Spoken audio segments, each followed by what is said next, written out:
Whose life are you living? Are you truly living your own life, or are you living out a story that's been handed down to you that doesn't quite feel right?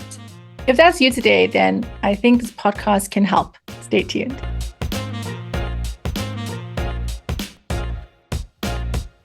Hi, I'm Cheryl Benadie, the Wholeness Guide, and in today's episode of Wholeness at Work, I really want to help you to understand who is really behind the choices that you're making. Now, obviously, as you enter your early career, you've had to have some adult influences, and they're not necessarily all bad. But there also is a point where you start uncovering things for yourself, understanding who you are, understanding your purposes for your life. Now, the reason why I'm doing this podcast is actually inspired by a session I had with a group of final year students. It was part of their summer camp, and they had various workshops around self-awareness, the one I did, and around finances, and also helping to prepare your CV, your resume, your LinkedIn profile. Those are the two sessions I did with them. But in the first session, I shared with them my story as a first-generation professional, being one of the first people in your family to shift from blue-collar to white-collar work. And also, if you've grown up in communities where you have a cultural and social identity around a group identity, meaning that individualization is not really prized. It's more, we are, therefore you are. So your identity is very much intertwined with family. And that can be problematic when you start working, especially if you are one of the first people to transition from blue-collar work to white-collar work, becoming a professional. You don't really have that many people in your immediate circle that can actually help and support you in the process. And something I discovered over many decades is that there was a hidden barrier in my heart where I felt I can't allow myself to earn more than my parents. It felt wrong. It felt like I was betraying them.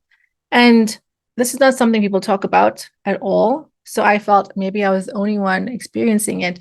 But it began to be something that I noticed in other university students as I work with them. I've worked at 4 of the top 10 universities in South Africa. And I saw this pattern repeating.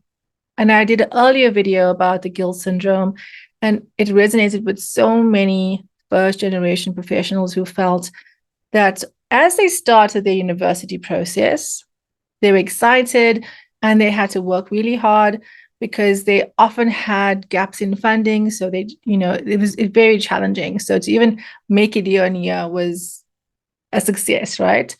But as they would go back home on holiday to visit, their friends began to feel like they were different, that changed. And of course they have changed because they've gone into a different world, which is full-time study, and perhaps their friends were not in that same space. And they began to feel a slow separation from their community, which can be very traumatic because this is who you are. You've grown up with these people. Your identity was formed here in this group. And so you begin to feel a guilt of you are now on a different pathway. Other people are what might seem as they stuck there in that space. And so subconsciously, you begin to sabotage yourself because you don't really believe that you have permission to be successful. So I know that this is something that can be very real for a group that's heading out into the world of work.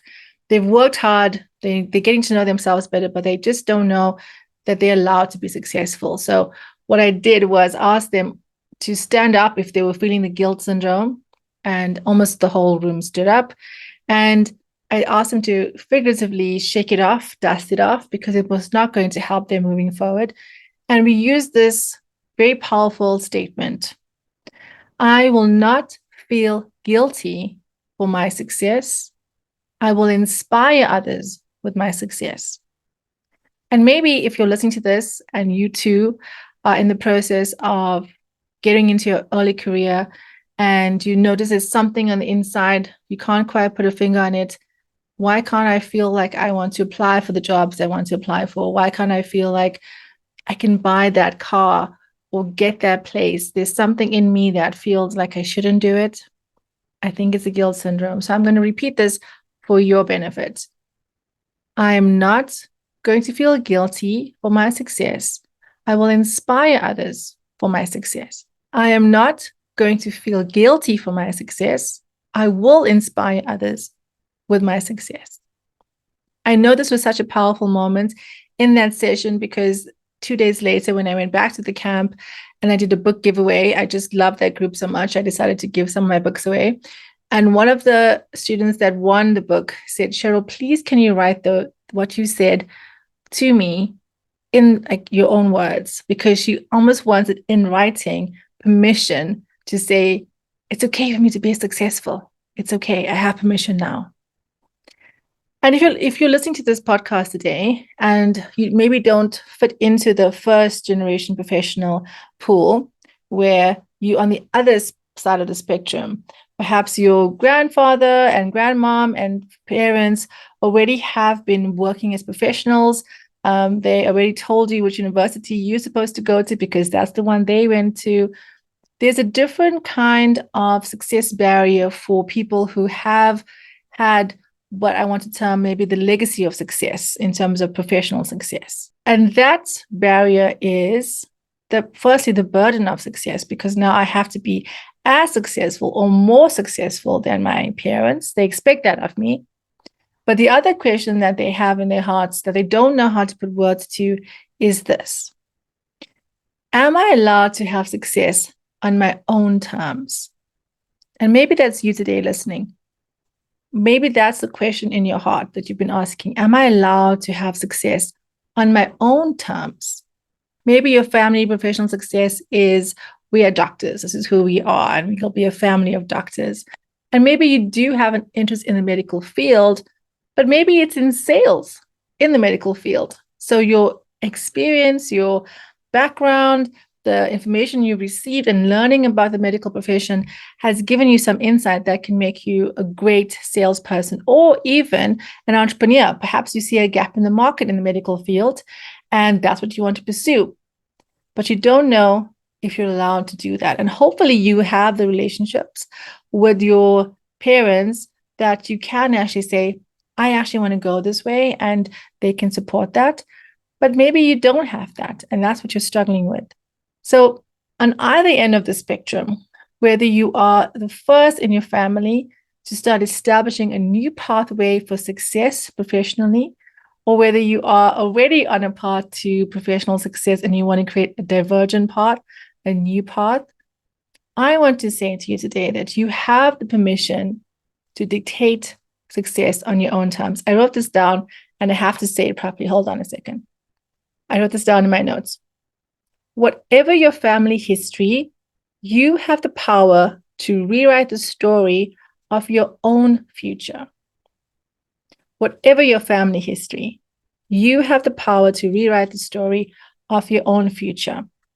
My daughter is currently 3 years old, and I'm on the spectrum of having to give myself permission to be successful. So having a child helps me to pull myself forward, because my success will determine the level of her success in her life.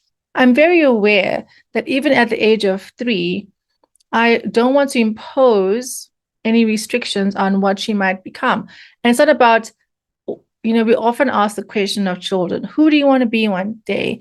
As if by the age of 8, you know what you're supposed to do, or even at the age of 18. I think it's an unfair question. Let's stop asking people that. Because what you do is different from who you are. And so when I'm intentional about noticing different interests in my daughter, there was a period she went through where she was interested in being a doctor, and she would put bandages on her toys and plasters, and I called her Dr. Zoe, and her face lit up. And I really caught myself thinking, do I want to encourage her to be a doctor? Because I know the cost of that. It's a very heavy cost. Your life is literally your profession, and there's a lot of mental health challenges. Not that I would stop her from becoming a doctor. If that's what she chooses one day, I will definitely support and encourage and help to fund that dream. But I keep asking her the question, oh, this is the kind of work you could do. You could be a doctor, you could be a painter, you could be a singer, you could be, different types of things. You could do this type of work. But who she is, who Zoe is, who my daughter is, will be separate from the work that she does. And obviously, then applying that to myself, Cheryl, who I am is linked to obviously the work that I do, especially if I'm working in my sweet spot, if I'm working in my meaningful, purposeful work, like what I'm doing now. But my job description or the jobs that I do does not define my identity. I define my work through my identity. And that's ultimately what I want to share with you today, that whatever you choose to do, let it be from a place of strength of who you are. And the way that you strengthen that sense of self is to really start learning how to love yourself. And that begins by letting your head and your heart to be friends, because that's where the feeling of brokenness comes from. We feel a disconnect from our head and our heart. Whatever our story is, our background is, there's been a disconnection between our head and our heart. We had to create a kind of false self to conform to what was expected of us. But as we go into adulthood, and not just even early adulthood, any stage of our lives, we constantly have to reevaluate, who am I as an individual? Am I nurturing who I am? Am I honoring who I am? Am I authentic? Is my relationships, career, and finances all working together to serve my purpose? Or do I feel scattered and disconnected because I don't actually know what my purpose is? I don't actually know why I'm here on this planet. I think that's a very important question to keep asking and answering of yourself. And I always say this in my workshops, in my training with early career professionals. Your work will give you an opportunity to really know yourself. All of the jobs I've had has all taught me valuable lessons. Some of them have taught me how not to be a manager because I've had some horrible managers. Some of them have taught me about what I really don't enjoy, admin and data. And most of my work experience has helped me to find out what my sweet spot is. It's led me to my sweet spot. When I started fundraising, I realized that I was okay asking for money. And I actually loved seeing the result of that. So I didn't know I could be a good fundraiser. I didn't know that asking for money was something I would enjoy because I could see the value of it. And I didn't know that working as a fundraiser for over a decade has actually helped to prepare me in terms of my business, because it's essentially relationship building. And that's what fundraising is. That's what a business is. It's building relationships and adding value. So I want to encourage you today, whatever part you are on your journey, even if you are listening to this today and you are in your mid-career stage and the thing you wanted to do when you're 20 has never really gone away, and now you're thinking, should I go for it? And I want to say, if you need permission, go for it. Because if you keep ignoring it, it's going to keep coming up again until you finally pay attention to it. It's never too late to start living your own life. And that's what I want to tell you today. It's never too early or too late to start living your life on your own terms. I'm not saying you don't need people. Of course you do. You want to shift from the fairy tale of the story that's been handed down to you of who you're supposed to be, waiting for someone else to rescue you, waiting for someone else to save you, living from the outside in. And you want to shift into the adventure, which is what life really is. An adventure story where you have no idea what the next chapter is going to be. All you know is that you're headed in a certain direction. I know my purpose. I know what I'm about. And I'm going off into this unknown place. And I will meet people who can become guides and mentors and tribe members. And I'll overcome enemies, the real enemies of the work that I'm meant to do. And in doing this heroic work, that's how I unleash the hero inside. There's so much I want to unpack. I am writing my next book, so it's all going to go in there. But essentially, my message for you today is that if you are feeling like you're not living your own life, begin to ask yourself the question, which area do I feel like I'm not living my own life? And how can I start living my own life? And what does that mean for me? Am I still Are the voices in my head helpful or harmful? And how can I start to validate and build on my true, authentic self?